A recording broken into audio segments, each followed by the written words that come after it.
অমনি গোবিন্দ ঘোষ কি করলেন, আমার গৌর সুন্দরের চরণখানি জড়িয়ে ধরলেন, বললেন এটা আমার সম্পদ, আমি ছাড়বো না, গৌর হরি এটা আমার সম্পদ।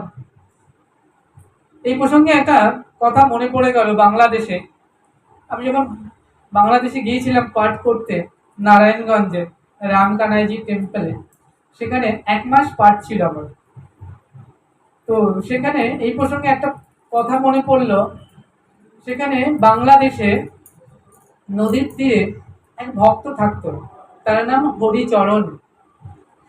এখন এক গুরুদেব হরিচরণের বাড়িতে আসেন, হরিচরণ সেবা দেন আর বলেন, গুরুদেব এই সংসারে তো আমার বলে কিছু নেই, সবই তো তোমার, সবই আপনার গুরুদেব, আমার বলতে কি আছে, সবই আপনার। এই গোলাবর্তী ধান আপনার, হ্যাঁ, এই গাভী, দুগ্ধবতী গাভী আপনার, স্ত্রী পুত্র পরিজন যা দেখছেন সবই তো আপনার গুরুদেব, আমার বলতে আর কি আছে। প্রত্যেকবার যখন আসেন গুরুদেব, তখন হরিচরণ এই কথা গুরুদেবকে বলেন। তো আজকে গুরুদেব প্রত্যেকবার আসেন যখন একটা নৌকা নিয়ে আসেন, আজকে 5টা নৌকা এনেছেন। হরিচরণ বলছে কি গুরুদেব, নদীর তীরে তো ভক্ত বাড়ি, সেই শিষ্যর বাড়ি, তো বলছেন গুরুদেব আপনি প্রত্যেকবার যখন আসেন একটা নৌকা নিয়ে আসেন, আজকে 5টা নৌকা নিয়ে এলেন যে। বললেন গুরুদেব, বলছেন দেখো হরিচরণ, আমি ভেবে দেখলাম নিজের জিনিস অন্যের কাছে রাখা ভালো কথা নয়, তাই আমি আমার সম্পদ আমার কাছে নিয়ে যাব বলে 5টা নৌকা নিয়ে এসেছি। বললেন গুরুদেব আপনি কি নিয়ে যাবেন? কেন হরিচরণ, তুমি যে প্রত্যেকবার আসলে বলো। গুরুদেব এই সংসারে তো কিছুই আমার নয়, সবই তো আপনার, ওই গোলাবর্তী ধান আপনার, ওই দুগ্ধবতী গাভী আপনার, এই স্ত্রী পুত্র পরিজন সবই আপনার, তাই ঠিক করেছি হরিচরণ সব বেঁধে ছেঁধে নিয়ে যাব। এই তোরা কে আছিস, 10টা লেটেলকে বলছে ওই গোলাবর্তী ধান তোল, এই দুগ্ধবতী গাভী তোল, আর এই যে পরিবারের যত সদস্য আছে সবগুলোকে তোল নৌকার মধ্যে। এখন সব নৌকায় তুলেছে বেঁধেছে দে। এখন হরিচরণের তো পাগলের মতো অবস্থা, বলছে ওই গুরুদেব সবাই বলে সংসারে তো সবই আপনার, আমার বলতে আর কি আছে। আমি তো সে কথাই বলেছিলাম আপনাকে, কিন্তু আমার বাক্যকে সত্য মনে করে আপনি যে এমন করে সব বেঁধে ছেঁধে নিয়ে যাবেন এ তো কখনো ভাবি নাই। হরিচরণ পাগলের মতো হয়ে গেছে, একটা গামছা পরে একবার এদিকে যায় একবার এদিকে যায়, বলছে শ্মশান সম করে দিলে গুরুদেব, টিনের বাড়িঘর তাও নিয়ে গেছে নৌকার মধ্যে করে, কিচ্ছু নেই আর। পার্শ্ববর্তী এক বৃদ্ধ বলছে, বাপ হরিচরণ তুই অমন করে ছুটিস কেন, একবার এদিক যাস একবার ওদিকে যাস, কি হয়েছে তোর বল। হরিচরণ বলছে, কি হয়েছে জানো, আমার সব গেল গুরুদেব, সব নিয়ে গেল। বলছে কেন, কেন রে? বলছে সবাই যেমন বলে আমিও বলেছিলাম গুরুদেব আমার বলতে আর কি আছে, সবই তোমার, কিন্তু বুঝি নাই আমার কথাকে সত্য মনে করে গুরুদেব সব কিছু নিয়ে চলে যাচ্ছে। তখন বলছে নো এই কথা, তা শোন আমি তোকে একটা বুদ্ধি শিখিয়ে দিই, তুই এটা গিয়ে বলবি, দেখবি সুর করে সব নামিয়ে রেখে দিয়ে চলে যাবে। তো ওই লোকটা হরিচরণকে একটা বুদ্ধি শিখিয়ে দিলেন। এবার হরিচরণ বুদ্ধি শিখে আসছেন, বলছে যা দেখ আমার খাটের তলে একটা রামদা আছে, নিয়ে আয় ওটা। হরিচরণ ওই রামদা নিয়ে এসছেন, বলছেন গুরুদেব। গুরুদেব বলছে কেন রে বাপ, হাত ডাক করস কেন? গুরুদেব আপনি আপনার সব সম্পদ বুঝে পেয়েছেন? বলছে হ্যাঁ রে বাপ আমি সব পেয়েছি, এবার আমি যাই। বলছে গুরুদেব আপনি আপনার সম্পদ বুঝে পেয়েছেন? বলছে হ্যাঁ, তাহলে এবার আমার সম্পদ আমাকে বুঝিয়ে দিয়ে যান। বলছে হরিচরণ বাপ তোর আবার কি সম্পদ? বলছে কেন গুরুদেব, শিষ্যের সব থেকে বড় সম্পদ গুরুদেবের চরণ, তাই আমি কি করব জানো, এই যে রামদা দেখছো, এই রামদা দিয়ে আমি আপনার চরণ দুখানি কেটে আমি এই শ্মশান সমভূমিতে বসে আমি সেবা করবো। তাই গৌর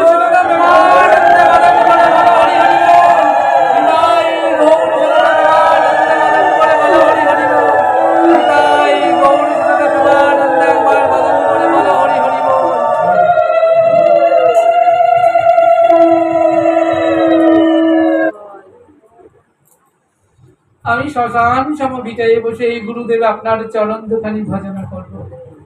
পুজো করবো। অমনি গুরুদেব বলছে, ওরে বাপ দাঁড়া দাঁড়া দাঁড়া, হরিচরণ থাম থাম, হরিচরণ তোর আমার পা কেটে আর লাভ নেই, আর তোর ওই সকল সম্পদ নিয়েও আমার কোনো কাজ নেই, তোর সম্পদ তোরই থাক। হ্যাঁ, আজকে কি করলেন, ওরে সব নামিয়ে দে নামিয়ে দে, সব নামিয়ে দে। এটা পূর্ববঙ্গে গিয়ে, বাংলাদেশে গিয়ে আমি ঘটনাটা শুনেছিলাম। দেখো মা, যদি অনুরাগের শিষ্য হতো, ভজনশীল নিষ্ঠাবান শিষ্য হতো, তাহলে কি বলতো? তবে সে বলতো, গুরুদেব আমার ধানের গোলা নিলেন, হ্যাঁ, দুগ্ধবতী গাভী নিলেন, ঘর বাড়ি নিলেন, স্ত্রী পুত্র সন্তান আদি সবই তো নিয়ে গেলেন, আমাকে কার কাছে রেখে যাচ্ছেন? আমাকে কোথায় রেখে যাচ্ছেন? আমাকে সাথে নেবেন না? এই তো বলতো না, অনুরাগের ভজনশীল শিষ্য হলে, তাই না? তো যাই হোক, আজকে আমাদের লীলা আবার স্মরণে রাখতে হবে। গোবিন্দ ঘোষ মহাপ্রভুর চরণ দোকানে জড়িয়ে ধরেছে, বলছেন, প্রভু গো, এটা আমার সম্পদ, আমি এটা ছাড়বো না।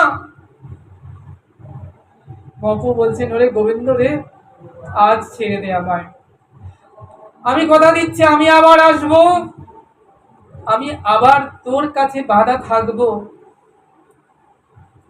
তুই কি করবি এই নির্জন ভিটে বসে? তুই কৃষ্ণ নাম কর, তুই কৃষ্ণ নাম কর। হ্যাঁ, বলছেন, কৃষ্ণ নাম সাধ্য কবু নয়, চিত্তে করো উদয়। এখানে বসে কৃষ্ণ নাম অহর্নিশি জপ করতে থাক। মহাপ্রভু চলে গেলেন, যে তিনি আবার আসবেন আশ্বাস দিয়ে। আজকে গোবিন্দ ঘোষ সেই নির্জন গঙ্গার ঘাটে দাঁড়িয়ে কি করলেন, তা সেখানে একটা পণ্য কুটির নির্মাণ করলেন। প্রত্যেক দিন গঙ্গায় যান, স্নান করেন, আর কি করেন, স্নান করে এসে তিনি কি করেন না, ওইখানে বসে ভজন করেন। তো প্রত্যেক দিনের মতো আজকে যখন সুরদিনী গঙ্গায় গিয়েছেন স্নান করতে অতি প্রত্যুষ কালে, কি হয় না, দেখছেন একটা কালো কাষ্ঠ এসে গায়ে লাগছে, বারবার জলের তোড়ে আবার ভাসিয়ে দিচ্ছেন, আবার এসে গায়ে লাগছে। তো কাষ্ঠটি জলের তোড়ে তুলে দিলেন তীরে নীরে, অর্থাৎ অর্ধ জলে অর্ধ ডাঙায় কাষ্ঠখানি রয়ে গেল। তো যখন গোবিন্দ ঘোষ ঘরে এলেন, সেই রাত্রে মহাপ্রভু স্বপ্নে আদেশ হলো, বললেন, গোবিন্দ রে, তুই প্রত্যুষে যখন গঙ্গায় স্নান করতে গিয়েছিলি, সুরধ্বনিতে একটি কালো কাষ্ঠ এসে তোর গায়ে লাগছিল, সেই কালো কাষ্ঠটি তুই জলের তোরে তীরে নীরে রেখে এলি, সেই কাষ্ঠখানি কই, নিয়ে আয়, এনে আমার কৃপা দান মনে করে সেটাকে পুষ্প চন্দন দিয়ে পুজো কর। আজকে কি হচ্ছে জানো, আজকে গোবিন্দ ঘোষ অমনি আদেশ পেয়ে, মহাপ্রভুর আদেশ পেয়ে ছুটে গেলেন, গিয়ে সুরধনী গঙ্গা থেকে সেই কালো কাষ্ঠখানি দেখলেন তীরে নীরে ভাসছে এখনো। অত বড় কাষ্ঠ যেই তুললেন, দেখলেন শোলার মতো হালকা, কাষ্ঠ থেকে অক্ষুর গন্ধ, হ্যাঁ, কর্পূরের গন্ধ, অগ্রুর কর্পূর চন্দন গন্ধ বেরোচ্ছে। কাষ্ঠখানি মহাপ্রভুর কৃপাদান মনে করে পণ্য কুটিরে রেখে পুষ্প চন্দন দিয়ে কি করেন, পুজো করেন প্রত্যেক দিন। তো আজকে এইভাবে চলছিল গোবিন্দ ঘোষের সাধন ভজন। আজকে দেখছেন গোবিন্দ ঘোষ হঠাৎ ওই আকাশ বাতাস মাতোয়ারা করে কৃষ্ণ নাম ধ্বনিত হচ্ছে, ওই হরিনাম ধ্বনিত হচ্ছে। মহাপ্রভু আসছেন কোথায় না, গোবিন্দ ঘোষের কাছে, হ্যাঁ, অগ্রদ্বীপে। তো মহাপ্রভু যখন আসছেন, গোবিন্দ ঘোষ ছুটে গেলেন, গলবস্ত হয়ে পড়লেন মহাপ্রভুর চরণে, বললেন, প্রভু তুমি এসেছো। চরণে যখন দণ্ডবত হয়ে পড়লেন, মহাপ্রভু গোবিন্দ ঘোষকে বললেন, গোবিন্দ রে, সেই কালো কাষ্ঠখানি কই? অমনি গোবিন্দ পণ্য কুটিরের মধ্যে মহাপ্রভুকে দেখিয়ে দিলেন যে কালো কাষ্ঠখানি প্রভু ওখানে রয়েছে। গোবিন্দ বাড়ির দ্বারে দাঁড়িয়ে আছেন। অমনি মহাপ্রভু ভেতরে গেলেন, সেই কালো কাষ্ঠখানি এবার ডাকছেন মহাপ্রভু গোবিন্দকে, গোবিন্দ ভেতরে আইসো। গোবিন্দজি ভেতরে প্রবেশ করলেন, দেখলেন কি অদ্ভুত, কোথায় সে কালো কাষ্ঠ? কালো কাষ্ঠ থেকে মহাপ্রভু গোপীনাথের মনমোহন তৈরি করেছেন, কি অপূর্ব গোপীনাথ সৃষ্টি করেছেন। মহাপ্রভু বললেন, গোবিন্দ রে, এই হলো আমার প্রাণ প্রিয় গোপীনাথ। আজ থেকে তুই গোপীনাথকে ভজনা করবি, তাহলে আমাকে গোপীনাথের মধ্যেই পাবি। অমনি গোবিন্দ মহাপ্রভুর চরণ ধরে বললেন, প্রভু গো, আমি তো গোপীনাথে চিনি না, আমি তো ব্রজনাথ চিনি না, আমি তো ব্রজবিহারী চিনি না, আমি তো আমার প্রাণের গৌরকে চিনি। আমি তো গৌর ছাড়া কিছু জানি না, গৌর ছাড়া কিছু বলি না, গৌর ছাড়া কিছু ভাবি না। গৌর আমার অন্তরে অন্তরে, আমার মর্যার মধ্যে গৌর। আমি গৌর ছাড়া কিচ্ছু জানি না। গৌর নাম অমিয় ধাম, প্রীতি গৌর গাথা, আবার জীবনে গৌর, মরণে গৌর, গৌর গলার হারা। গৌর বিহানে না বাঁচি পরাণে, তাই তো গৌর করেছি সার। গৌর বলে যা হোক পরাণ, কিছু নাহি চাহিয়ার। গৌর ধর্ম, গৌর কর্ম, গৌর বেদের সার। ওই গৌর পদে প্রাণ সপেছি গো, গৌর করিবে পার। ওগো গৌর হরি, আমার তো দেহ মন প্রাণ ওই গৌর চরণে সপেছি। সেই মন দিয়ে আমি কেমন করে গোপীনাথকে ভজনা করব? অমনি মহাপ্রভু বললেন, গোবিন্দ রে, তুই বড় স্বার্থপর, তুই গৌরকে ভজনা করিস, কেননা গৌরকে বুঝলে তোর সুখ হয়। কিন্তু গোপীনাথ আমার প্রাণ সম, গোপীনাথকে ভজনা করলে যে আমার সুখ হয়। শিষ্যের সব থেকে প্রথম কর্তব্য হচ্ছে গুরুদেবকে সুখী করা, গুরু আজ্ঞা পালনের সাথে সাথে গুরুদেবকে সুখী করা। যেই বললেন গোপীনাথকে ভজনা করলে আমার সুখ হয়, অমনি গোবিন্দ বললেন, আমি কি দিয়ে ভজনা করব গুরুদেব? আমার তো দেহ গেহ মন প্রাণ সবই তো গৌরময়। তুমি যখন বললে যে গোপীনাথকে ভজনা করলে তোমার সুখ হয়, তাহলে আমি কথা দিলাম, আমি গোপীনাথকে ভজনা করব। মহাপ্রভু অনুরাগের ভজন দিয়ে তিনি চলে গেলেন। প্রত্যেক দিন কি করেন এখন? গোবিন্দ গোপীনাথকে ভজনা করেন। ওই পার্শ্ববর্তী থেকে একটা 16 বর্ষীয় কন্যা প্রত্যেক দিন ফুল তুলে রেখে যান। সেই ফুল দিয়ে কি করেন? পুজো করেন। সুরধুনী গঙ্গা থেকে গঙ্গা বাড়িয়ে এনে অভিষেক করেন, ভোগ লাগান। এমনভাবে চলছিল ভজন। এক রাত্রে মহাপ্রভু স্বপ্নাদেশ দিলেন আবার গোবিন্দরে, গোবিন্দ, ওই যে 16 বর্ষীয় কন্যা, তাকে তুই জীবনে মরণে নিজের বলে গ্রহণ করে নে। গোবিন্দের সঙ্গে সেই 16 বর্ষীয় কন্যার বিবাহ হলো। এখন দুজনে মিলে ভজন করছেন। বা সংসারে যদি দুজন একসাথে ভজন করেন, তাহলে সেই ভজন ত্বরান্বিত হয়। এই জগতের কোনো নায়ক, এই জগতের কোনো নায়িকা যদি পারমার্থিক জগতের নায়ক নায়িকা অর্থাৎ আমার গোবিন্দ আর রাধা রানীর সেবা করেন একসাথে মিলে, গুরুপাদ পদ্ম আশ্রয় করে, তবে তাদের ভজন ত্বরান্বিত হয়ে এগিয়ে যায়। তাই কি করছেন আজ গোবিন্দ ঘোষ, আজ স্বামী স্ত্রী দুজনে মিলে আজকে ভজন করছেন গোপীনাথে।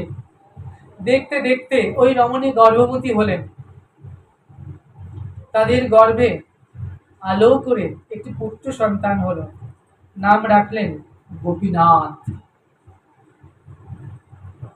এখন গোপীনাথে যখন 6 মাস বয়স, তখন একদিন কি হলো যেন, গোবিন্দ ঘোষের স্ত্রী দেহ ছেড়ে চলে গেলেন, অর্থাৎ মারা গেলেন।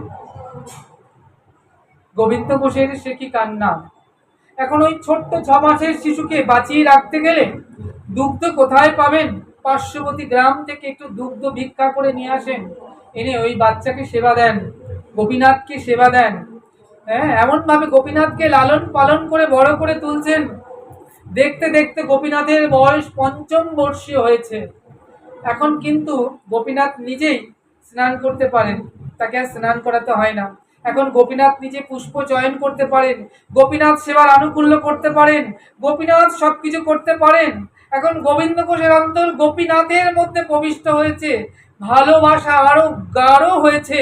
এখন গোবিন্দ ঘোষ গোপীনাথ গোপীনাথ ছাড়া আর কিছু জানেন না। গোপীনাথ চন্দন লইয়া আইসো। গোপীনাথ চন্দন নিয়ে আসছে, চন্দন ঘষে ভগবানকে মালা দিচ্ছেন।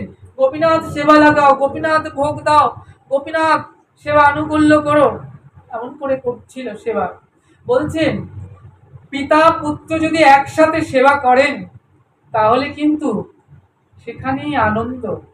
পিতা আমরা জানি না, পঞ্চপুত্র সঙ্গে ভজে রায় ভবানন্দ, আমরা পঞ্চতত্ত্বে গাই, তিন পুত্র সঙ্গে নাচে সেন সেবানন্দ। দেখো আজ তাদের কি আনন্দ, কেন পিতা পুত্র মিলে তারা ভজন করে।